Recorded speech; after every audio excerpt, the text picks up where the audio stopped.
Hello and welcome back on another video of commerce league. Guys, कल की video आपने देख ली होगी। कल चैप्टर 1 हमने इंडियन इकोनॉमी को अच्छे तरह से रिवाइज कराया था एक्सक्यूज मी 10 मिनट्स के अंदर अंदर। आज चैप्टर नंबर 2 लेकर आए। इस वीडियो को भी कल को पूरा तैयार दीजिए, वीडियो को शेयर कीजिए, करवा लो वीडियो देखिए, डिस्क्रिप्शन बॉक्स में लिंक दे दूंगा। इससे रिलेटेड अगर मैक्रो इकोनॉमिक्स से भी कोई आपके डाउट्स होंगे, क्वेश्चन, चैप्टर, थ्योरी, कुछ भी, आप जा सकते हैं और उस पूरी वीडियो को एंजॉय कर सकते हैं, पढ़ सकते हैं। कुछ ही समय में आपका पूरा का पूरा चैप्टर भी एग्जाम के नोट्स के साथ ही रिवाइज हो जाएगा। That's why I can assure you.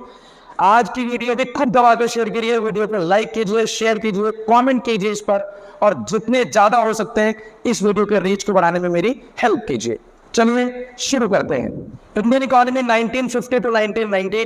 हमने कल पढ़ा था कि भारत की इकोनॉमी जब हमारा आजाद हुए, इंडिया जब इंडिपेंडेंट हुआ है, तो उस वक्त भारत की इकोनॉमी कैसी थी। अब हम पढ़ेंगे कि उसके बाद अगले 40 साल में भारत की डिफरेंट गवर्नमेंट्स के बीच में, डिफरेंट गवर्नमेंट्स के द्वारा डिफरेंट पॉलिसीज को लेकर किस तरीके की बातें हुई और कैसे कैसे हमने अपनी इकोनॉमी को सेटल करने की कोशिश की। पहला काम यह है कि जैसे हम 1950 में पहुंचे, 1950 सबसे पहले भारत ने प्लानिंग कमीशन को स्टैब्लिश किया, जिसके चेयरमैन होते हैं स्वयं प्राइम मिनिस्टर। तो उस वक्त चेयरमैन कौन थे? पंडित जवाहरलाल नेहरू, जो कि पहले प्रधानमंत्री थे। उसके बाद हमने सबसे पहला प्लान बनाया कि हम लोग 5 साल का एक पूरा प्लान बनाएंगे, 5 ईयर प्लानिंग करेंगे, और उस 5 ईयर प्लानिंग को हम लोग टारगेट बनाकर चलेंगे कि फर्स्ट 5 ईयर प्लानिंग 1951 में स्टार्ट हुई। पहली कब स्टार्ट हुई याद रखेंगे, 1951 से 1956 के बीच में first world 5 year planning start हुई।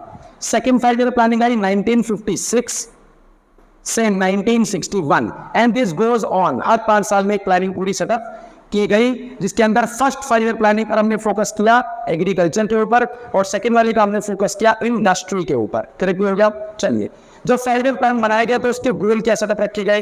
कुछ गोल रखे गए। पहला गोल था growth, economic growth. Economic growth का मतलब होता है कि रियल लेवल पे जो जीडीपी है, ग्रॉस डोमेस्टिक प्रोडक्ट, उसकी कैसे इंक्रीज की जाए, उसका परसेंटेज कैसे बढ़ाया जाए। Second, modernisation. हमारी इकोनॉमी इतनी फॉन्ड ऑफ नहीं है, उतनी तैयार नहीं है, और नहीं तैयार थी उस वक्त कि नई टेक्नोलॉजी और मॉडर्न टेक्नोलॉजी का हम इस्तेमाल करें। तो मॉडर्न टेक्नोलॉजी का इस्तेमाल करना है ताकि हम अपनी इकोनॉमी को, अपने एग्रीकल्चर को मॉडर्नाइज कर पाए, और मॉडर्नाइज करते हुए हम ज़्यादा से ज़्यादा अपनी रिसोर्सेज की प्रोडक्टिविटी को इंश्योर करें।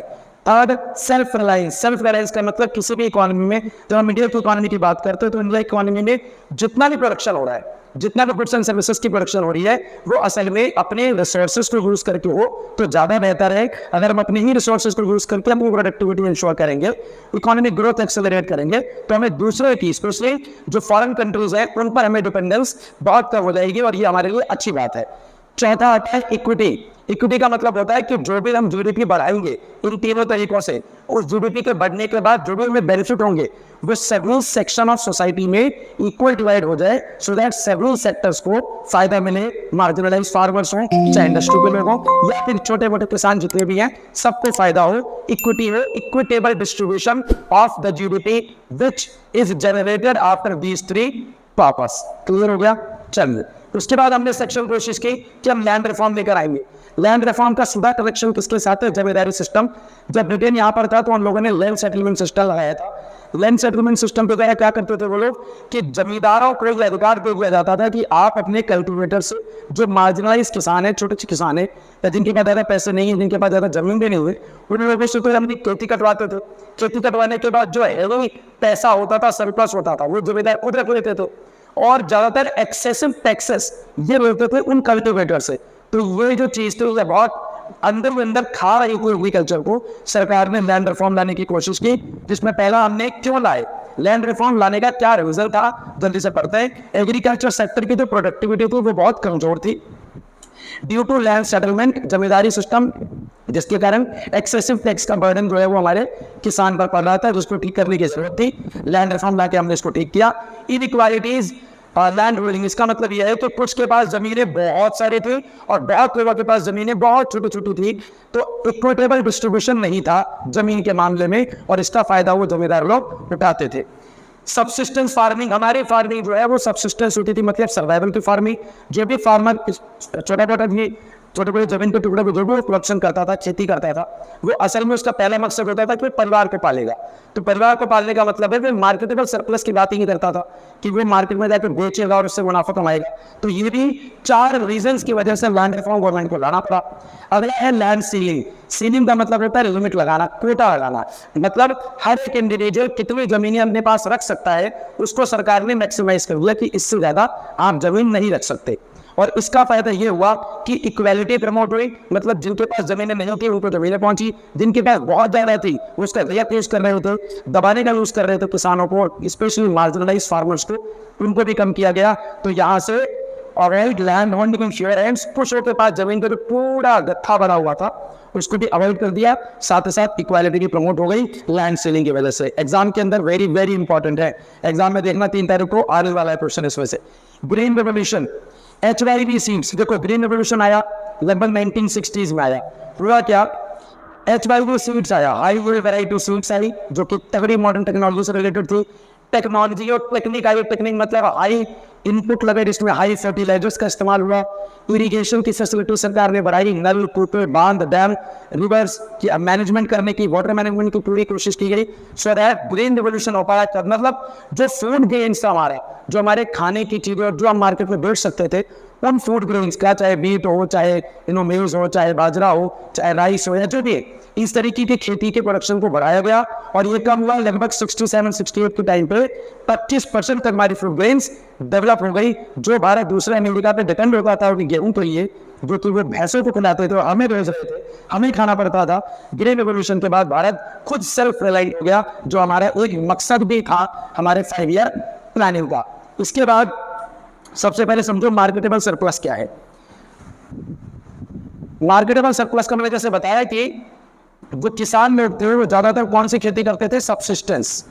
तो मार्केटेबल सरप्लस इसका मतलब होता है कि जितनी भी प्रोडक्शन एग्रीकल्चर में फार्मर ने की, जितनी भी एग्रीकल्चर में मार्केट में या फार्मर ने प्रोडक्शन की, टोटल, ठीक है, इसमें से माइनस कर दो सर्वाइवल, मतलब जितना अपने लिए जरूरत था। जैसे मान लीजिए कि 10 क्विंटल का प्रोडक्शन किया एग्रीकल्चर में फार्मर ने, कितना किया, 10 क्विंटल, और उसमें से मान लो 4 क्विंटल की जरूरत तो परिवार को ही पालने के लिए चाहिए, तो बचा कितना, 10 में से 4 गया 6। ये 6 क्विंटल को क्या कहा जाता है, मार्केटेबल सरप्लस। सब्सिडी बहुत इंपॉर्टेंट पार्ट रहा। जब भी हम लोग बात करते हैं कि 1950 से लेकर 1990 के बीच में 40 साल में फार्मर्स को और प्रोडक्शन करने के लिए, इसकी प्रोडक्टिविटी को बढ़ाने के लिए, उनके सर्वाइवल को अच्छा करने के लिए, एग्रीकल्चर को, इकोनॉमी, रूरल डेवलपमेंट, इन सबको अच्छा करने के लिए land reform, land ceiling, green revolution, उसके साथ फिर व्हाइट रेवोल्यूशन, गोल्डन रेवोल्यूशन, ये सब गवर्नमेंट करती रही डिफरेंट गवर्नमेंट उन 40 सालों में।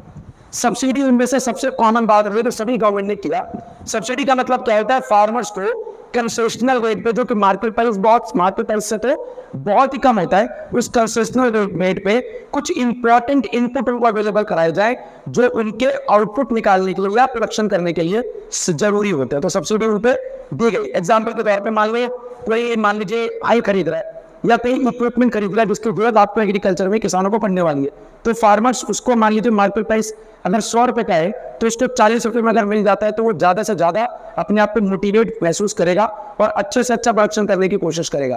ये बात मानते हो, बिल्कुल। उसके बाद आते हैं कि कुछ लोग ऐसे थे जो कह रहे थे कि हम इसके फेवर में हैं, मतलब सब्सिडी देनी चाहिए, पर साथ ही साथ कुछ ऐसे भी थे जो अगेंस्ट में खड़े होते गवर्नमेंट के कि सब्सिडी नहीं देनी चाहिए। तो दोनों के अपने अपने बातें हैं, समझो।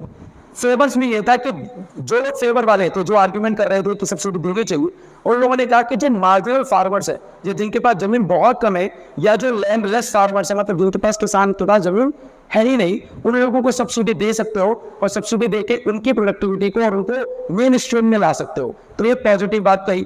टू अडॉप्ट मॉडर्न टेक्निक, जब उनके पास पैसा पहुंचेगा, क्योंकि जब सब्सिडी अवेलेबल कराओगे तो कम कीमतों पे बाकी चीजें खरीद पाएंगे, तो जो पैसा उनके पास बचेगा उसका इस्तेमाल करके मॉडर्न टेक्निक का इरिगेशन, नल, जनरेटर के थ्रू पाइप से पानी लाना, अपनी खेती में जो है पानी की उपलब्धता पहुंचाना, या साथ ही साथ इरिगेशन की फैसिलिटी, फर्टिलाइजर्स की फैसिलिटी, मैन्योर की फैसिलिटीज, ये सारे फार्मर्स के पास पैसे होंगे तो वो जरूर करेगा। पागल थोड़ी तो नहीं करना चाहेगा, पैसे होंगे तो डेफिनेटली करेगा। Reducing rural inequality. अब गांव के अंदर बहुत लोगों के पास जमीन बहुत कम है, कुछ लोगों के पास बहुत ज्यादा है, इससे इनइक्वालिटी बहुत बढ़ती है। उस इनइक्वालिटी को, उस गैर असमानता को इक्वल लाना है, समानता लाना है, तो भी सब्सिडी देना एक इंपॉर्टेंट एलिमेंट हो सकता है। जो उन्होंने कहा टू टेक रिस्क, फार्मर अगर रिस्क लेना चाहता है तो रिस्क तो क्या होना चाहिए, पहले पेट भरा होना मांगता है दोस्त, हाँ या ना। जिसका पेट नहीं भरा वो रिस्क लेना बिल्कुल चाहता नहीं है, तो कम से कम उनको इस लायक बना दीजिए कि और रिस्क को परफॉर्म करे और रिस्क को ले पाए। रिस्क लेंगे तो रिटर्न मिलेगा। पर कुछ ऐसे लोग तो कह रहे थे sorry subsidy should not be allowed. उनके जो पॉइंट्स थे वो ये थे, मिस एलोकेशन ऑफ रिसोर्सेज। जब आप सब्सिडी दे रहे हो तो आपकी तो सोच ये है कि आप गरीब लोगों को या गरीब किसानों को दोगे। उस चक्कर में जो पोटेंशियल फार्मर्स होते हैं, जिनके पास जो अमीर होते हैं, जो ठीक ठाक होते हैं, जो मजा टाइप के लोग होते हैं, वो भी सब्सिडी का इस्तेमाल कर सकते हैं आए बजाय रूल्स को यहाँ चेंज करके और अपने लिए थोड़ा सा जुगाड़ बना के विंडो क्रिएट करके। तो वो जो है मिस एलोकेशन ऑफ रिसोर्सेस हो सकता है, मतलब जिनको जरूरत नहीं है उनके पास भी सब्सिडी जा रहे हुए। जैसे आपने कुछ साल पहले जब नरेंद्र मोदी जी प्रधानमंत्री बने तो उन्होंने क्या कहा था दुनिया की जनता को, भारत को कहा था, स्पेशली दुनिया को तो क्या कहेंगे, भारत के लोगों को कहा जो लोग सब्सिडी नहीं लेना चाहते हैं बिना सब्सिडी के अपना काम कर सकते हैं। सिलेंडर के केस में कहा था, एलपीजी के केस में, तो यकीन मानिए बहुत लोगों ने उसको अपने आप ही सेल्फ छोड़ दिया था, तो क्योंकि उनको इसकी जरूरत नहीं है। तो मिस एलोकेशन ऑफ रिसोर्सेस नहीं हो पाया। मैनिपुलेट्स मार्केट प्राइस स्टार्सेस। एग्जाम्पल के तौर पर सुनो, मान लो कि बहुत कंसेशनल रेट में इलेक्ट्रिसिटी गवर्नमेंट दे रही है फार्मर्स को। फार्मर जब कोई चीज फ्री मिलती है ना, वह सस्ती मिलती है, तो हमारे ह्यूमन साइकोलॉजी है कि हम उसको ज़्यादा यूज कर लेते हैं। तो कहीं ना कहीं जो रिसोर्सेज स्कार्स और वैसे रिसोर्सेज तो बहुत ज़्यादा है, रिसोर्सेज तो सारे स्कैर्सिटी वाले हैं, सारे कम होते हैं, उन कम रिसोर्सेज का वेस्टेज हो सकता है, उसको रोकने की जरूरत है। और तीसरा पॉइंट उन्होंने कहा कि भाई यस सब्सिडी देना चाहिए, ठीक है दे दो, पर इनिशियल समय में दो, 10 से 15 साल में दे दो, उसके बाद परफॉर्मेंस एक्सेस करो कि किसको और जरूरत है और किसको जरूरत नहीं है। तो जिसको जरूरत नहीं है उसको सब्सिडी देना बंद कर दो। आँख बंद करके सब्सिडी देना सही बात नहीं है। और इसके बाद बात आती है स्मॉल स्केल इंडस्ट्रीज की, तो वो जरा समझो जल्दी से।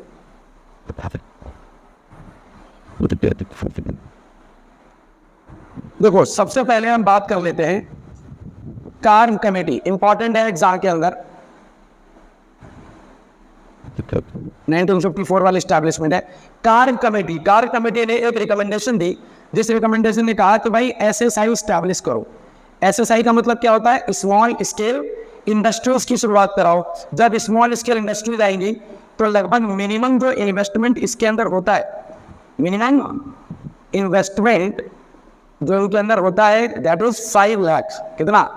5 लाख। और जब एसएसएल आएगी तो क्या होगा, क्योंकि एलआईटी का इस्तेमाल करते हैं ये लोग, लेबर इंटेंसिव टेक्निक, तो ये एम्प्लॉयमेंट जनरेट करेंगे।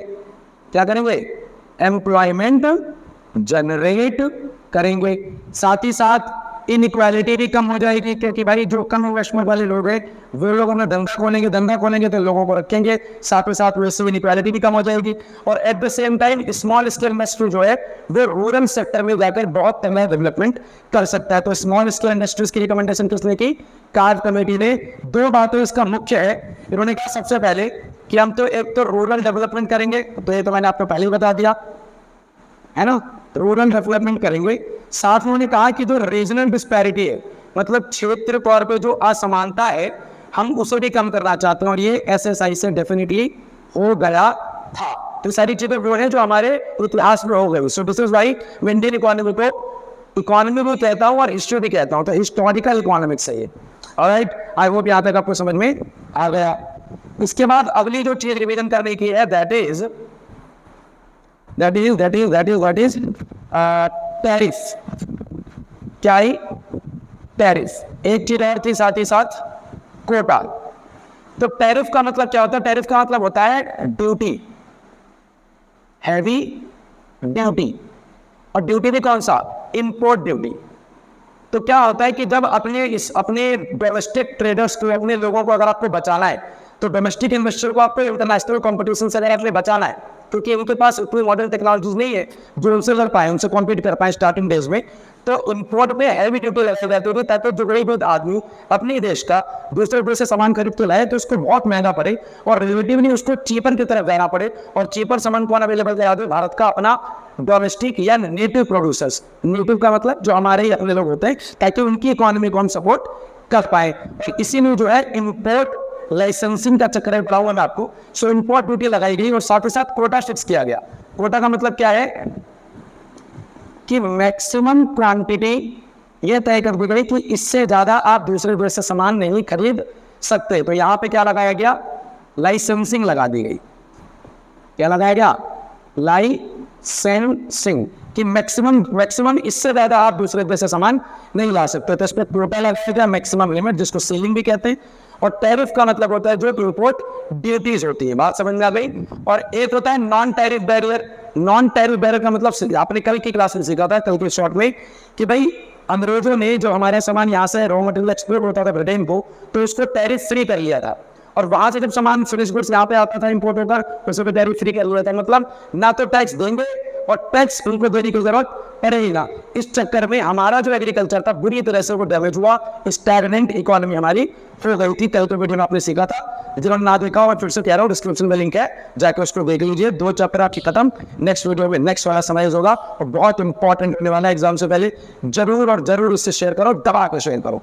चलो वापस आते हैं। उसके बाद हमने सेक्शन बनाया कि आईपीआर स्टैब्लिश किया। भाई क्या स्टैब्लिश किया, आईपीआर।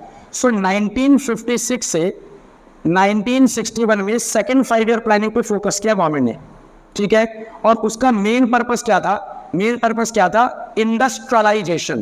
क्या बोला, इंडस्ट्रियलाइजेशन, मतलब इंडस्ट्री को ग्रो करना है। इसीलिए 1956 में इंडस्ट्रियल पॉलिसी रेजोल्यूशन गवर्नमेंट लेकर आई, जिसका मकसद था इंडस्ट्रियलाइजेशन करनी है। पर इंडस्ट्रियलाइजेशन करनी कैसे है, 2 बातें ध्यान रखिए इसमें कि भाई सोशल जस्टिस होना चाहिए। एग्जाम में जरूर आएगा बेटा ये पॉइंट सारे। Social justice definitely make sure करनी है, और रूरल डेवलपमेंट, 2 चीजें। और साथ ही साथ एक और चीज है, इनइक्वालिटी। इन 3 चीजों का उद्देश्य लेकर 1956 में आईपीआर को स्टैब्लिश किया गया। आईपीआर आने तो 1948 में भी आ चुकी थी। इंडस्ट्रियल पॉलिसी रिजोल्यूशन मतलब रैपिड इंडस्ट्रियलाइजेशन प्रोसेस करनी है, ज़्यादा से ज़्यादा जो है वो डेवलपमेंट करनी है, ज़्यादा से ज़्यादा इंडस्ट्रीज को इस्टेब्लिश करना है। और जब हम बात करते हैं इंडस्ट्री को इस्टेब्लिश करने की, तो फिर सरकार ने आईपीआर के अंदर 3 कैटेगरी बनाई। कितनी, 3 कैटेगरीज बना दी भाई साहब। So category number 1, category number 2 and category number 3। पहला क्या बोला, पहला कहा कि हम लोग जब इस्टेब्लिश करेंगे, किसको इस्टेब्लिश करेंगे, इंडस्ट्रीज को, तो उसको हम डेवलप भी करेंगे। ठीक है भाई, बहुत बढ़िया। डेवलप कैसे करेंगे, रिसोर्सेज का यूज करके। ये वही वाले होंगे जिसमें सारी इंडस्ट्री कौन लगाएगी, स्टेट। स्टेट का मतलब गवर्नमेंट खुद लगाने वाली, क्योंकि हम मिक्स्ड इकोनॉमी के मॉडल को फॉलो करते थे। और सोशल जस्टिस हमारा इंपॉर्टेंट फैक्टर है, तो सोशल जस्टिस के लिए हम लोगों ने ये बोला कि स्टेट या जो गवर्नमेंट है, जैसे बीपीसीएल है, या फिर हम बात कर लेते हैं सेल या रेल या डीएल या rail, steel authority of India limited, railway authority of India limited, Bharat heavy engineering limited, ये जितने भी हैं वो सारे PSUs हैं जो कि महारत में भी आते हैं। समझ रहे हो, ये आपके 3rd चैप्टर में है। स्टैब्लिश और डेवलप किया स्टेट ने। दूसरा बोला कि प्राइवेट असिस्ट करेंगे, असिस्ट का मतलब सहयोग करेंगे। किनको करेंगे, पब्लिक। मतलब पब्लिक मतलब जब सरकार कोई भी इंडस्ट्री लगाएगी तो उसमें थोड़ा बहुत हिस्सा जो है वो प्राइवेट वाले को भी अलाउ किया जाएगा, में उनको असिस्ट करेंगे। और तीसरा सेक्टर, जो तीसरी कैटेगरी थी इंडस्ट्री को लगाने की, वो सारा का सारा किस पे छोड़ दिया गया, प्राइवेटाइजेशन पे। हालांकि बहुत ज़्यादा हुए ये नहीं बच्चों, तो ज़्यादा इसको आप चौड़े मत ले लेना, सरकार वैसे भी बहुत ज़्यादा इज्जत देती थी नहीं इन लोगों को। इसके अलावा इन्होंने एक और चीज़ की, जो पूरी तरीके से कैटेगरी 3rd के अंदर जो प्राइवेटाइजेशन के माध्यम से स्टेट डेवलपमेंट करने वाला था या इंफ्रास्ट्रक्चर लगने वाला था, उसके लिए सिस्टम क्या बनाया, इंपोर्ट लाइसेंसिंग। इंपोर्ट लाइसेंसिंग, इसका मतलब है छोटा वाला चक्कर क्या, कि भाई आपको लाइसेंस लेना पड़ेगा, आपको गवर्नमेंट से जाकर लाइसेंस लेना पड़ेगा, तब जाके आप अपनी इंडस्ट्री को एस्टैब्लिश कर सकते हो। तो कहीं ना कहीं स्टेट का ही कंट्रोल इसके ऊपर रहा। इंपोर्ट सब्स्टिट्यूशन भी एक इंपॉर्टेंट एलिमेंट है रिवीजन के लिए।